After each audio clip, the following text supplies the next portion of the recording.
Adrian.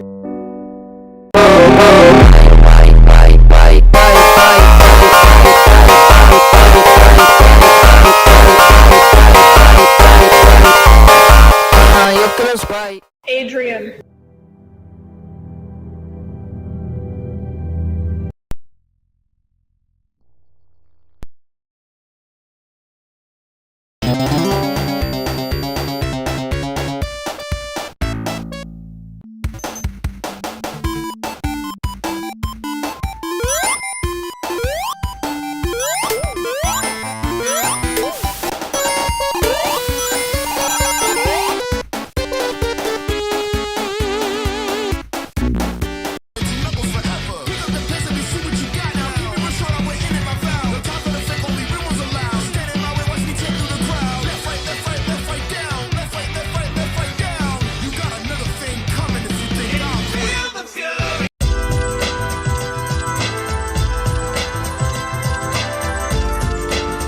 Who the heck is E123 Omega anyway? As you might guess from his name, Omega is the last of the E100 series. He's also the most powerful, called the Walking Arsenal, and uses a unique battery over the previous model's biological batteries. He has sharp, knife-like fingers like Metal Sonic, but can replace them with miniguns at a moment's notice. Following Sonic Adventure 2, Omega was placed in a small room to guard a stasis tube housing Shadow the Hedgehog, who was in a coma at the time. Omega didn't mind this initially, eager to battle those who appeared, but no one did.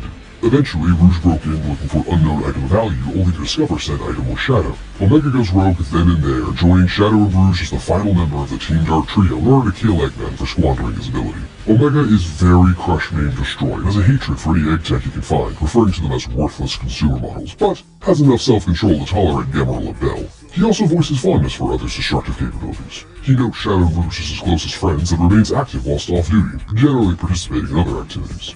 No matter the situation, not even destruction will stop Omega's resolve.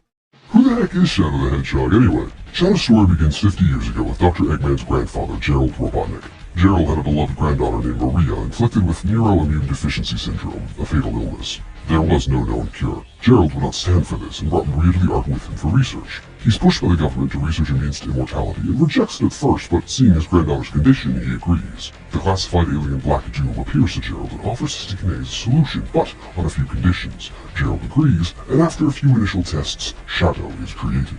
Word about the lives lost due to previous experiments start to leak to the public, so the government instructs Guardian units of nations to send a special ops team to silence the Ark's inhabitants, including Maria. This is where Shadow's angry demeanor comes from. After waking from his 50-year cryo-sleep while he's remained an anti-hero, he has made amends. He may be short, dark, and gruesome, but he's always fighting for the world Maria would have wanted to see. A chance for people to be happy. Who the heck is Infinite the Jackal anyway? I'll tell you his real name if you don't know it. Infinite is the leader of a mercenary group of a homogeneous species aptly named the Jackal Squad.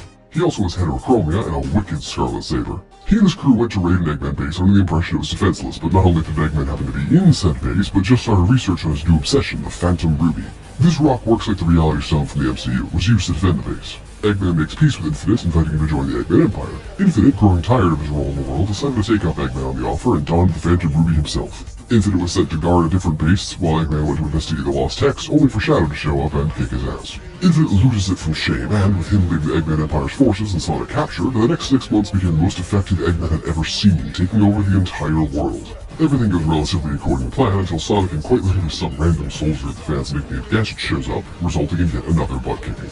The Phantom Ruby breaking from overuse, Infinite was then suddenly pulled towards the reactor and consumed by the Phantom Ruby itself.